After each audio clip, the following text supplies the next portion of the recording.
Welcome to the Asbestos Knowledge Empire. What does asbestos management mean to you? I used to really struggle with the asbestos management at my site, but now it's a breeze. It used to be really expensive. I was paying loads, but now I've got my asbestos power team in place. It's so much easier. Asbestos can be a pain in the arse if not handled right. We had to stop the job because asbestos was discovered. Now we don't have that problem. Asbestos management is easier than you think. Asbestos management. Be proactive, not reactive. Think about asbestos first, not last. And now your hosts, best-selling authors and asbestos experts, Ian Stone and Neil Munro. Welcome to the Asbestos Knowledge Empire. I'm Ian Stone. I'm Neil Munro. So today we've got an interview. We're here with Robin from Start Software. Morning, Robin. Hiya, how are you? Good. You? Yeah, really well. Good. Really well. Do you want to introduce yourself? Yeah, so I'm Robin Bennett. I'm director here at Start Software. We've got offices in the UK and Australia, and we're the company behind Tracker and Alpha Tracker software for asbestos consultancies in the asbestos industry. Excellent. How long have you been kind of working in this industry? Well, none of us imagined getting into asbestos, did we? That's for sure. Nobody ever kind of wanted to be an asbestos consultant in life. No, I never thought I'd be sitting here being interviewed for an asbestos blog. I've just turned 50 this year, and I started in software commercially when I was 13. So I go back a very long time. Yeah, I'm that old. It was really the early days of PCs. So I got into PCs when I was a teenager. I was selling software from the age of 13. Ended up in my 20s at Midlands Electricity, which is one of the regional electricity companies. Yeah. And when I was 29, I was IT manager there. So I had a sensible corporate job with all the perks and trappings. I think I had nearly 200 developers working for me at the time. And I was responsible for all of the big IT that looked after the electricity network in the West Midlands. Okay. Yeah. So it was like a proper job. Yeah. Amazingly. Proper job. I was, ambitious and all of that in my 20s. And then I had, I think my first midlife crisis, a bit of an early one. And I'd always wanted to work for myself. So I jacked that in, started my own company. And the first thing that I built was actually software for estate agents. And this was trying to get estate agents to use the internet to sell houses. Yeah. So it took 6 months to build some software.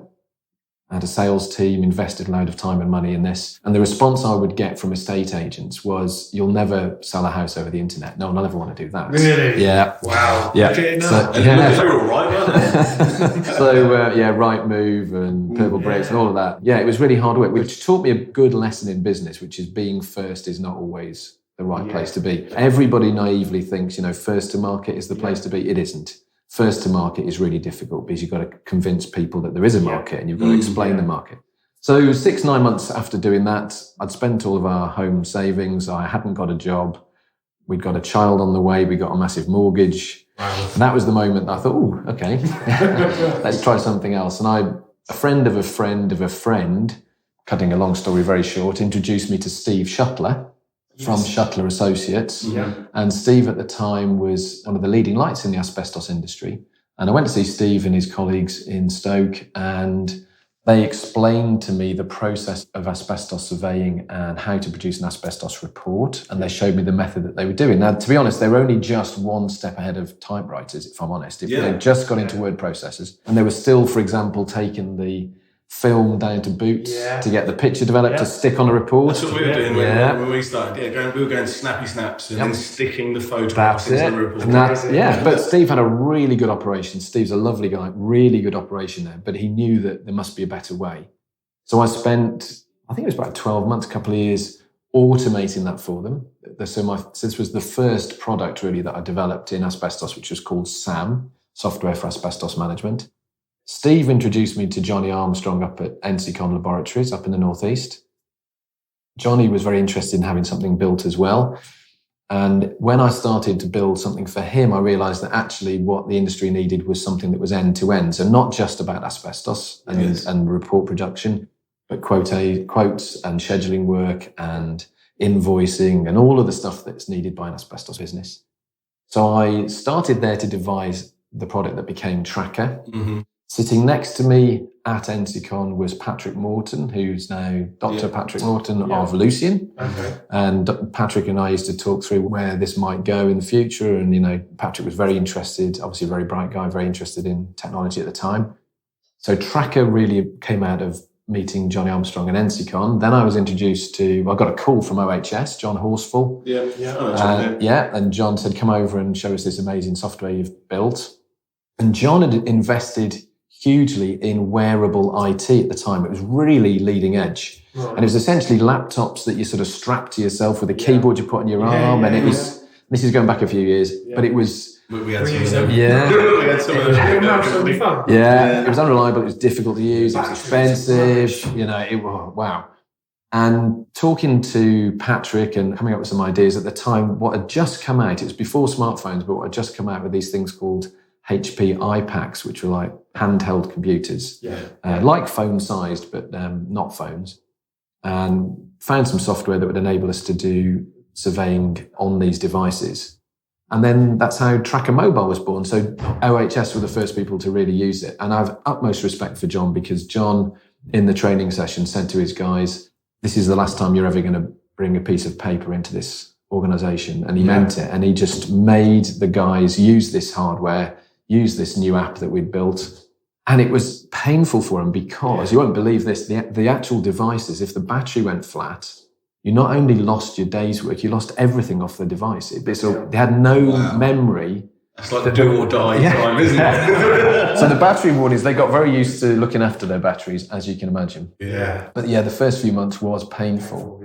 So we introduced handheld surveying to the market, and that's OHS was our first big customer. And then one thing led to another. And essentially, once we got Tracker and Tracker Mobile out there, all the big consultancies started ringing us up.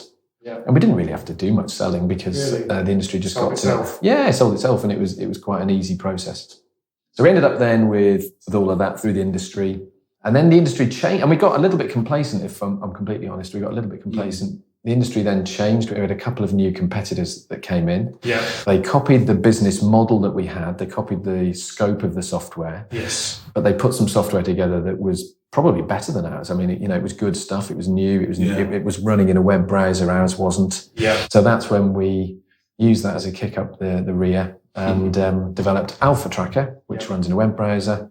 And I think all of our customers now have switched from Tracker to Alpha Tracker. Yeah. And we lost a couple of customers, but we gained customers. Overall, it was no issue to us commercially. And what it did do, the new competition really invigorated the market. So it was the best thing that ever happened to us. Yeah. Sometimes people talk to me and say, oh, they use the other competitor names as if it's a threat. It actually, competition is always good. It's great in the market, isn't definitely. it? In any business, competition is what you need. Yeah. Keeps you on your toes. It keeps you on your toes. Like you say, it gives you a kick at the backside when you need it. It stops you getting complacent. Yeah, innovation as well. It does. Definitely. It does. Because we were the only innovator at one point. That's difficult because you're having to explain to people what the innovation is and what it means. Whereas if people are used to it, they've seen it elsewhere, then it's a much easier sale. Yeah. And so that was then, so Alpha Tracker came out. We got some really good feedback from that. I think we're at release 31 now of Alpha Tracker, software version 3,500 and something. So we're constantly... constantly doing it. Constantly updating. Oh, it is. It's a constant, but nothing's ever finished. Changing. And then we got the Australian end. We thought the market was slowing down a bit because it was sort of saturated with the two main products that were on the market, ours and our main competitor. So then we looked abroad, and one of Tetra Consulting's members of staff was emigrating, Judy. I really respected Judy. We knew her very well. She really knew the market. She really knew asbestos. Very, very talented, employable person. And I said, do you want to help us open an office in Australia? Yeah. So then we opened in Australia, and we've been there 5-6 years now, and that's going really well. So we've got a good sales and support office in Adelaide, and that services Australia and New Zealand. And the two companies work really well. So we get to use the 24-hour cycle, which is brilliant in software. Yeah. So we're developing here, we're developing in Indonesia as well. Judy's testing, feeding back, and so we get make use of all the hours in the day. It's not a bad place to... visit now. Well, I do tend to visit when the cricket's on. It does tend to coincide. It is. Yeah. It's a long way, but it's it's a privilege having the Australia. We're very lucky, but it's so So that's the sort of potted history of it all. So we didn't expect to be here. Asbestos is only half our business. Yeah. Well, Asbestos Legionella, other stuff is half our business. The other half is all sorts of things. We write software for all sorts of blue chip companies and names you'd recognise and small companies and. Yeah. Is that mainly bespoke stuff? Or? Yeah, it is. We're just about to launch a product in the food hygiene industry, which could be really exciting. Yeah. Or it might not be. Yeah. You never know. It's the same as asbestos. Food hygiene is as exciting as asbestos. Well, I bought a pub 12 months ago, so I've learned a lot about the food hygiene side and the paperwork that's in there. So really, it's partly to do with the paperwork in a pub, but it's also focused at allergies and intolerances. Okay. So all of the feedback in the last 12 months about people that have become ill or even died, because there's been a hell of a lot in the press about it. And so what this is, I know it's not asbestos, but I'll give you a 30-second insight. So what it'll be QR codes, which does relate to asbestos. We'll talk about that later. QR codes on menus, so you can scan the QR code and get an interactive version of the menu, which is tuned to your particular allergies or intolerances. Okay, so it'll flag up and... Yeah. So if you've got allergy to dairy, it'll just cut those items out and you'll be able to pick from the items and highlight the items that are going to be dangerous. You're going to have mayonnaise on today. Anyone really doesn't like mayonnaise. So, is that a preference or is it going to kill you? Is it going to kill you? No. He's got a pretty strong hatred for it. So there you go. Yeah, so just sort of some questions that we've got. What sort of difficulties do you think asbestos consultancies are facing that you see, that you come across? Yeah, well, I think there's three or four probably. The first one, I think, is the expectation level that you guys have now from your clients. Yeah. The expectation that all data should be available at all times, everywhere, to anything. Mm-hmm. Yeah, that's a big one, I think. Yeah. And that comes through on pressure to us. So we'll get a call from yourselves to say, one of our clients is now using system XYZ. Yeah. Can you connect our data to their system? Just pop it across. Pop it across. That's easy, isn't it? And it isn't ever easy. Data migration. Integration. Systems. That's a new one. Shortage of surveyors. I think we do get asked all the time. Really? Yeah. Can you help me find... Really? Yeah. Can you point me? And the answer is always no, because obviously we work. The answer is always no straight away. But we've never ever got involved with that because that's just inappropriate. And you've got to play Switzerland, haven't you? Yeah. At the end of the day, you've got to be Mr. Independent. Exactly. Yeah. I mean, we're in a very privileged position, and we've never ever done that. We've never shared details of report formats or we just have to play it completely straight. Yeah. But we are aware that good quality surveyors are not easy to find. They never have been. But it's a constant problem. It's an amazing problem. We spoke about this on another podcast, just about kind of bugbears, and that is a bugbear of mine. And I think it's definitely difficult to find decent surveyors and analysts, but I think it's actually got worse to find them. Yeah. Because years ago, everybody came into the industry was fully trained in everything. Yeah. Everybody was trained to the hilt. Whereas now you've got people that come into the industry and they're just trained in one area or another area. So their skill set's not as good, and just from that kind of longevity point of view, to get trained in everything, you're in the industry longer, so therefore you do learn a hell of a lot more. Whereas now you can get guys come into the industry and they're literally out on site within sort of 6 months, and yes, you can do very, very basic stuff after that kind of time frame. But what I find happens is, because there's a shortage of staff in the industry, they will do that, they'll get trained elsewhere, and then they'll hop around to other companies for an extra 500 quid, an extra grand, whatever.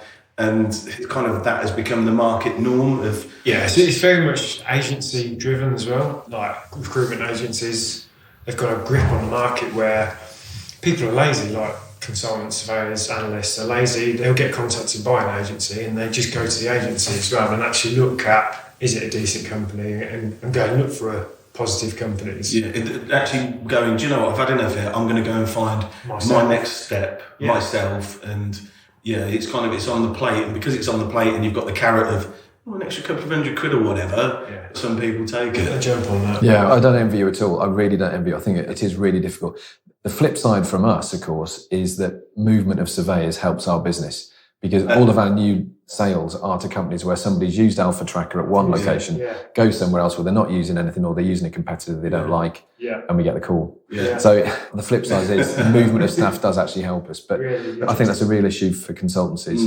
And the other one I think as well is just the level of expectation. I think again, it's something that we get feedback from all the time. The expectation of, well, it should always be available on every device at all times without fail, and that's been a real challenge to the IT industry over the years, just to make everything always available and everything talking to each other, everything connected, which really comes back to the first point. Has anybody said, I want it on my Kindle yet? Yeah, we've had that. No way. Yeah, we've had it on smart TVs. We've had, we've had all sorts. Yeah, people want it literally everywhere. Yeah, and it's Nintendo Switch. Anyone else got it on the Switch? It keeps us busy. But I think that's an industry-wide thing in IT. Everyone assumes that everything should be easy, require no training, require no setup. And that's the challenge, because that's how it's got to be now. Yeah. Anything that requires training is just too hard. Or a manual. Yes. When was the last time anybody read a manual? Very good point. Yeah. Ever. People just want to pick it up and just follow the simple instructions, and then they're away at the races.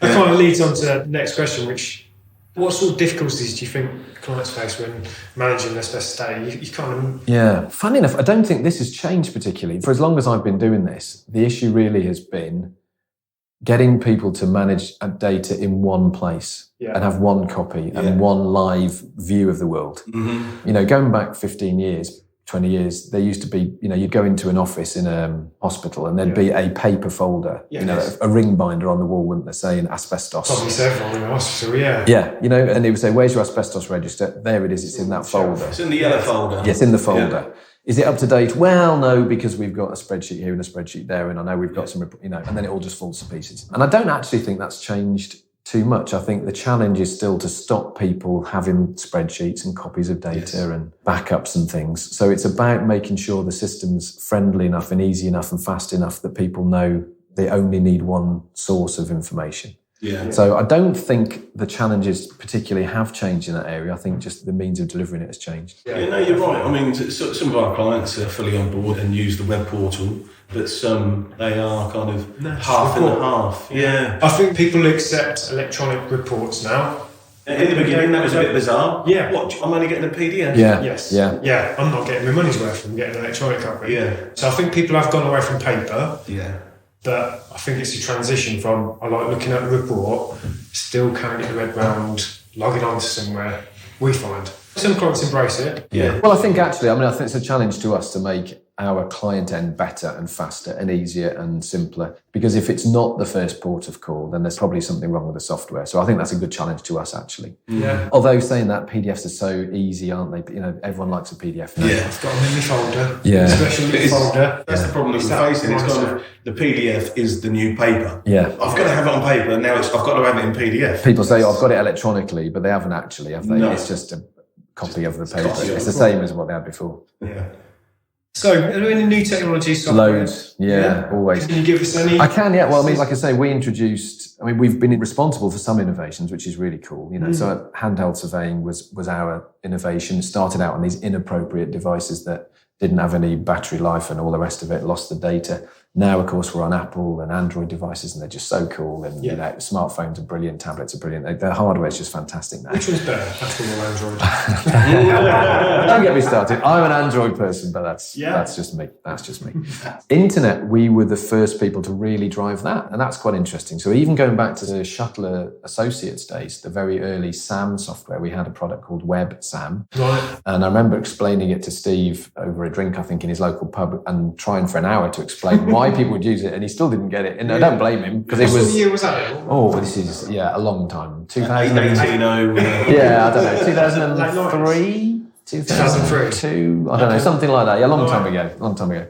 And then, of course, we had Tracker web server, and then... So trying to get people to use the internet, that was us. Yeah. The stuff that's really taking off now, thank goodness, which again we introduced, was QR codes. Yes. So we have lots of clients now that are producing physical plaques or labels or things for their clients for QR codes. So you can QR code a room, QR code a register, a site, an item, and then just scan it with your smartphone, brings up the details. Yeah, that's really taking hold now. It was a slow burn, but it's... That's one of those bits. It's quite hard to get your head around, but when it clicks, it really clicks. It really clicks. That is really taking off. RFID, I'd love to see more of, or the NFC stuff. So, in your smartphone, you can use it to make payments now when you're going in a shop, or your credit card, it's got the little symbol on it, and you can just do contactless. Yeah. Well, the little chips inside that do that cost virtually nothing. They're pence. you can embed them in any material. You can read them at a distance. Right. So this is like a QR code plus, like an invisible QR code that you can read at a distance. So I think that's got some legs still. We've been pushing that for years. And actually, you're here at our Telford offices at the moment, where we're based on the university campus here in Telford. And there's a whole research lab here that focuses on QR codes and RFID chips. And we've done some great demos to our clients, to guys like yourselves, to show the power of RFID, but no one's really got into it yet. But the potential is basically that a surveyor could go back on site, drop their smartphone on a label on the wall or an area on the wall, and get the details of that to re-inspect without anything else, So RFID is coming along, I think. That'll be the next big thing. Yeah. We're the software partners for a product called Asbestos Probe, which is a handheld device for detecting and identifying asbestos. Okay. It's had a rough ride the last couple of years, but it's still going forward, but slowly. But I think there may well be something coming out of that, or a competitive product. Right. But we're the software partners for them. So I can imagine the world of taking samples and analysing them changing over the next few years, potentially. Again, all part of that, cutting down the time from visit to report, if you like. Just compressing everything, part of this expectation that everything should be instant. But you got potential doing a report on the day.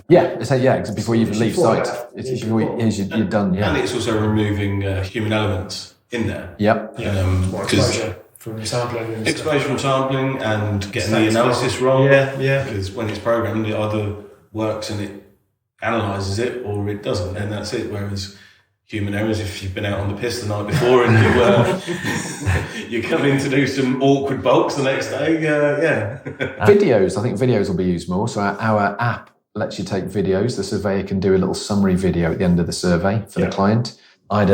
My last car was an Audi, and the first time I took it in for a service, I got a text message at the end of the day and got this thing linked to a video from the technician showing me where he'd put the water and the oil. It was utterly boring and useless.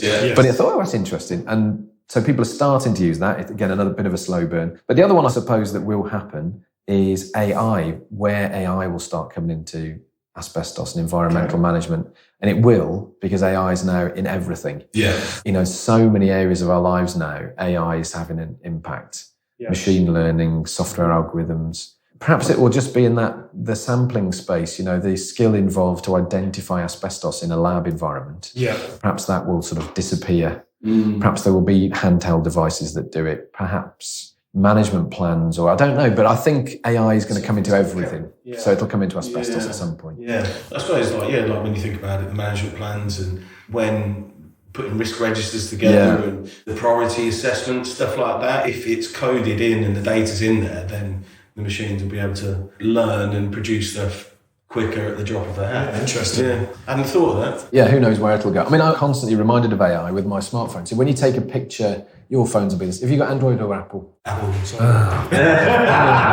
well, actually, it's a good example, because Apple's portrait mode. You take a picture of somebody now on your phone, and you get that glorious blurry background, and it really highlights the person. That image hasn't been taken by the sensor on your camera, because the lens in your sensor can't take that image. It's a physically impossible image to take. What's going on is it's applying, the Google one, which is better than the Apple one. The Google one applies 6 layers of artificial intelligence to work out. So the image it actually takes is all in focus, front and back. So the background is as sharp as the face is. But it says, okay, because of all of the machine learning I've got, I know that's a face. And I know how the hair is going to be on the face, or whether they've got a hat on or whether they've got glasses on. So it can define the face really well through AI.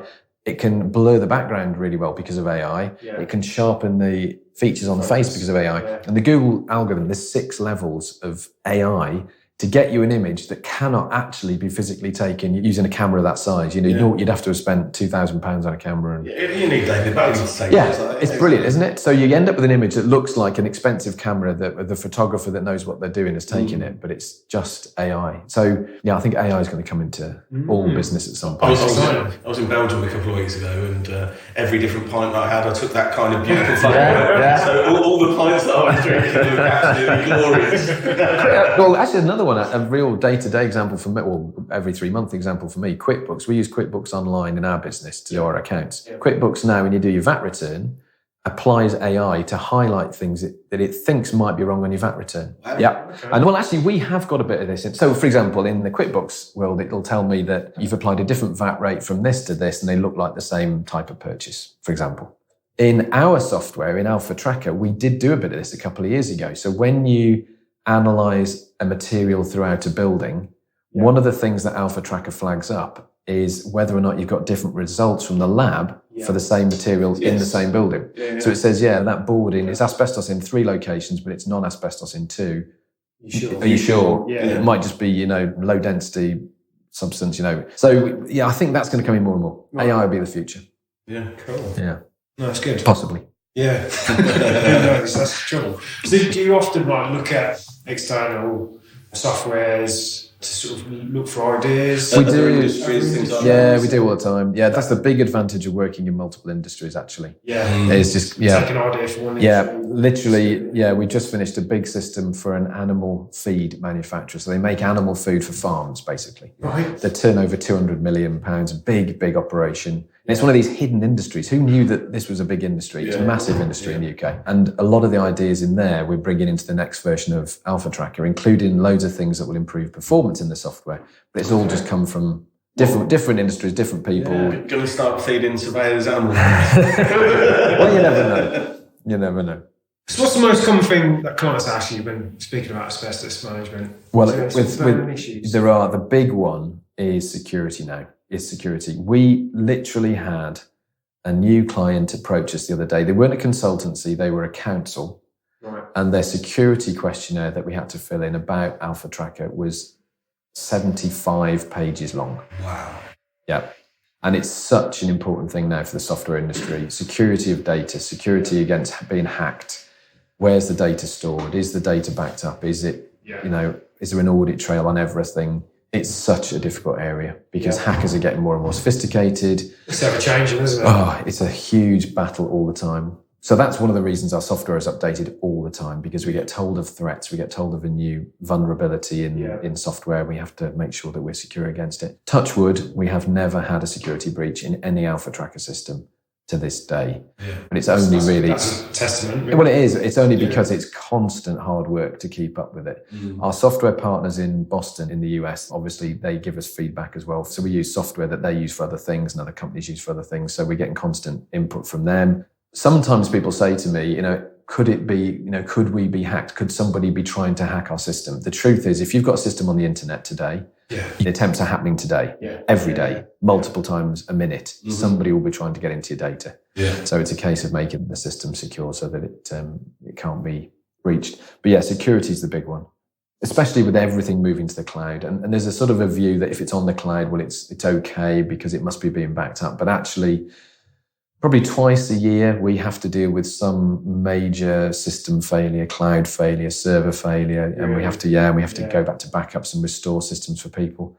And again, we've never lost data. We've always been able to do it. We have multiple layers of checking process it's a big part of what we do is making sure that we're secure in this regard. We're ISO 9001 certified. We have huge amounts of paperwork involved in this, procedures to make sure it's secure. Because you guys rely on the systems, and if the system fails, well, there's 2 levels. System fails, well, all systems fail sometimes, but how quickly can we get you back up and running? The system fails, we can't get you back up and running, where there's data loss, well, then where does that leave your business? Essentially, it's the heart of our business. And you've got to have absolute trust that we know what we're doing. So, security and continuity, and that's probably the big thing that's driving everybody now. Sound okay. So do you know how the majority of clients like to view their asbestos data? Is it sort of spreadsheet or is it online? Kind of touched on it earlier a little bit, didn't we? I think people still do use spreadsheets, but less and less. Do you have many single clients? Like we're an asbestos consultancy, we use your software for our clients. Do you have individual clients, like clients that we would have? Yes, we do. So that's been the big change over the last few years. We bought one of our competitors almost 2 years ago now. So we bought NG9, the software company called NG9, and their asbestos product, Amianto. Okay. So that was an acquisition that we made in the industry. Yeah. And we bought them really because there's some very good technology in the product. They had a very good development team as well. We wanted access to their developers. Yeah. But also Amianto was focused more at your clients than our typical client. Yeah. So Alpha Tracker typically is used by environmental consultancies, typically. Yeah. Amianto typically is used by councils and big organisations with an asbestos problem. There's a huge overlap though. Yeah. Some consultancies use Amianto, some councils and big organisations use Alpha Tracker. In fact, we've just sold Alpha Tracker to the UK's biggest corporation. Okay. We've just gone through that process of installing it for them. So Alpha Tracker is used by lots of organisations. But yeah, I think most people now that our client portal, our sort of interactive end is good, most people are dropping their spreadsheets. I met an electricity company last week to talk to them, and unfortunately they thought they'd got this sorted, but they only got it sorted with like 100 spreadsheets. I said, that isn't sorted, let's be honest. How do you keep up to date? Well, it's a manual process. How do you know? So it's got to be fit for purpose. It's got to be easy to use, easy to update. But I think that's a big challenge for us. I think the next release or two of Alpha Tracker, you'll see big changes in the client portal end and making it more mobile friendly as well, so that you can get at it from any device. Yeah, because that is the expectation. People do like to use phones, don't they, to look at data and stuff. I know I use my phone pretty much for everything. Websites are accessed more off of kind of mobile devices than actual PCs and stuff. And things like that. Definitely. Cool. So, how has asbestos management and databases changed since you started? Chang touched on it earlier. Yeah, it was focus has changed as well. Well, there are far fewer products in the market now. We've got fewer products to compete with. Really? Yeah, it's interesting. When we started, there were lots of guys working out their bedrooms, I think, one-man band type software companies doing systems. And were they sort of predominantly surveying tools? Yeah, predominantly. Yeah, because we were the first that really went end to end to try and do the whole thing for a company. And all of those sort of fell by the wayside. Guys have retired or sold their products or whatever. So there are fewer products in the market. It's a much more mature market. The biggest technical change has simply been you used to have to install software. You guys aren't old enough. You probably are just about, discs and CDs and that whole process is obviously dead now. If it doesn't run in a web browser now, well, we're not interested. Installing and stuff is really quite old-fashioned, the idea. And everybody's moved now to a web model, which is probably a good thing, although there are disadvantages as well.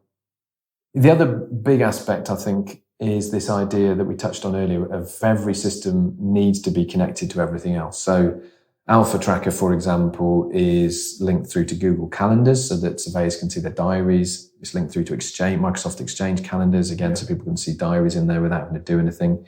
Got links to Excel, to Xero, the online accounts package, to CRM packages. It's that being integrated, connectivity. That's a huge thing. And I don't want to talk about our competitors because that's not what we're here to talk about today particularly, but I think our attitude here at Start has always been that it's your data. Yeah. We want to be as open as possible. So, you can talk to us at many things. We'll give you access to the data. It's your system, your data. It's not ours. Yeah. I think when people move to us from our competitors, that attitude perhaps isn't reflected elsewhere. People say, it seemed to be their system and we weren't allowed access to it, or we had to pay to access it directly. Yeah. It's all very controlled. We've always been completely the other way around, very open. But that was one of the key points for us. Yeah. Was the openness, and if you want something doing, we'll sort it for you. Yeah. Whereas some of the other systems that we looked at were very locked down. This is it. Do you want it? Exactly that. Yeah, that's it. Yeah, and I think there's advantages to the software company being like that. It's a lot easier. It's easier for them. It is easier for them, and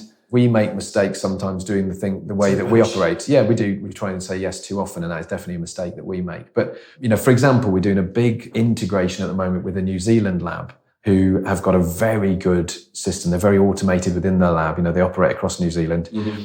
They will have a really close relationship with companies in New Zealand who use Alpha Tracker. And essentially, as soon as results get keyed in the lab, the results will be updated within Alpha Tracker without anybody doing anything. So it's a really live link. Yeah. Be really good for our New Zealand clients. So really, I think that's part of the change in software generally, but in asbestos. But I think, the choices, it's a more mature market. People have got fewer choices. There's less competition. And actually, that probably means that we're going to be I think we're going to be quite stable for the next 5 years or so, I'm guessing. But who knows what's around the corner? Yeah, exactly. Brexit, eh? Well, that probably isn't around the corner, is it? That's been 3 years around the corner. Cool. A couple of these sort of interesting questions just from being a nosy point of view. What's the sort of biggest data site that you've currently one of your clients holds or you've seen? Well, like I say, we've just installed at the UK's biggest corporation. So you don't have to Google that very hard to work out who it is, but I can't say who it is, but literally the UK's biggest corporation. Yeah. They've got 100,000 users of Alpha Tracker. Wow. Potentially. Yeah. I'm not suggesting even 1% of them have actually logged in, but there are 100,000. You're going to get them together at Wembley.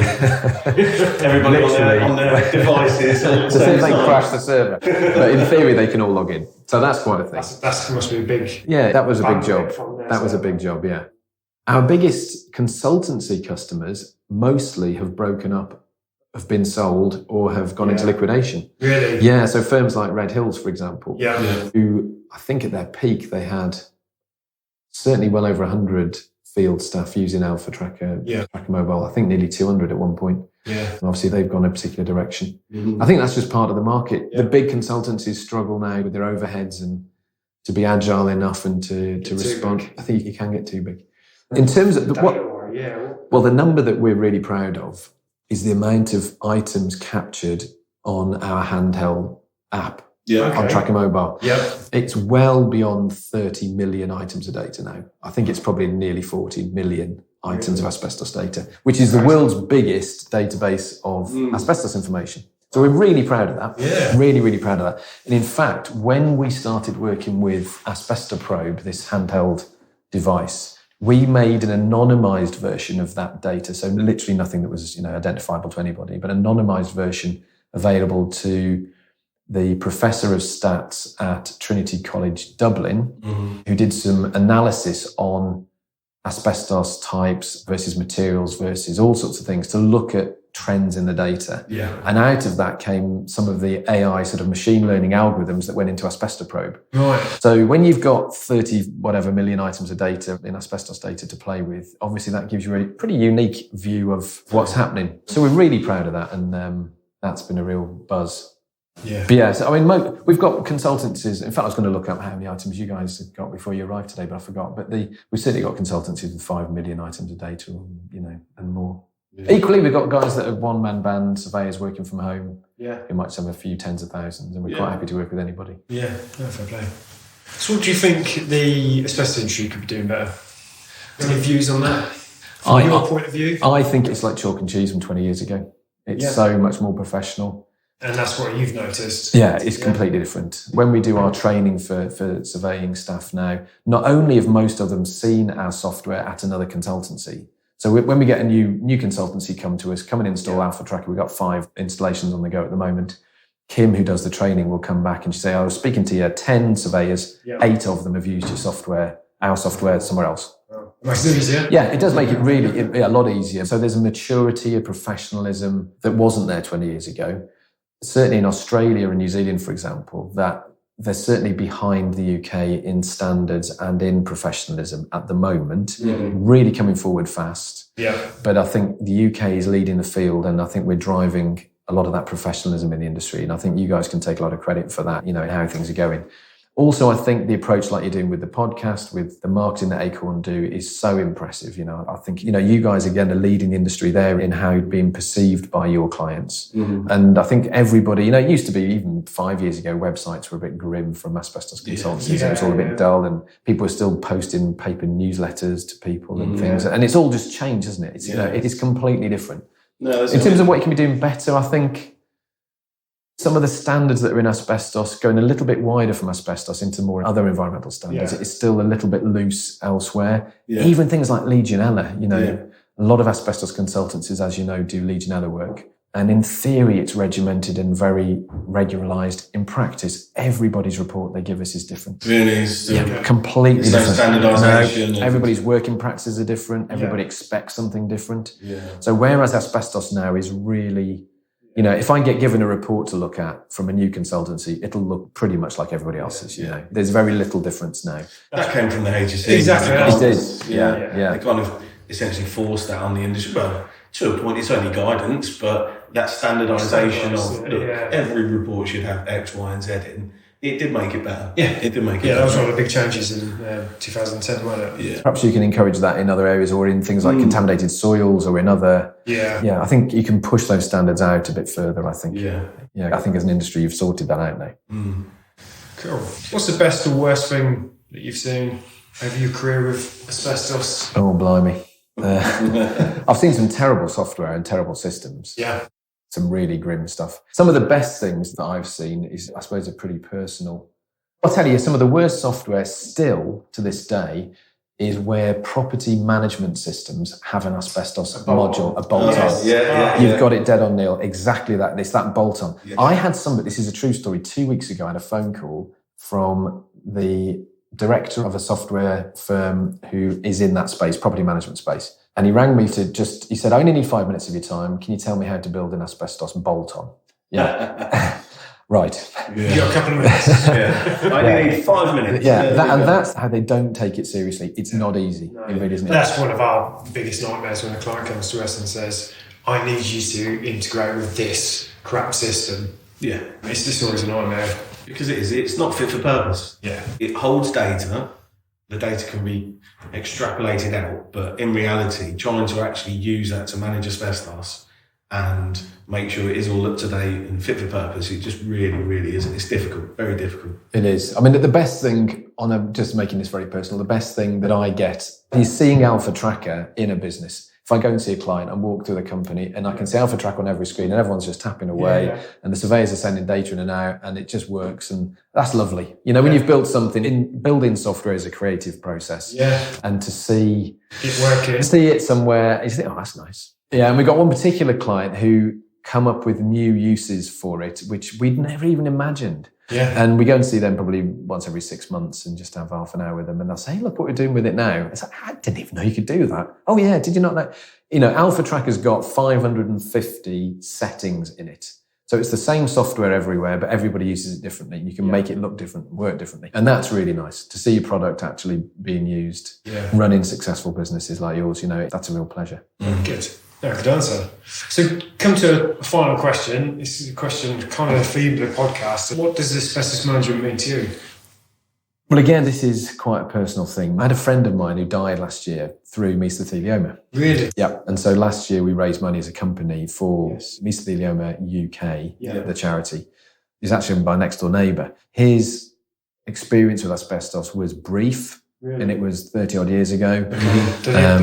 Pinpoint me? Yeah, they've worked it out now. He didn't know at the time, and that's why it was a very late diagnosis, unfortunately. Not that it would have made a huge amount of difference, but he had a difficult, as you can imagine, final 18 months. Horrendous. Yeah, definitely. So, what it means to me really is to try and be part of an industry that's trying to do some genuine good. Yeah. You know, not to get too late on too thick, but this isn't just any old industry, is it? It's an important industry, and everybody that's playing a part in asbestos management is doing it for the right reasons. You know. That's the reason why we're doing this podcast. Trying to raise the awareness of doing it correctly.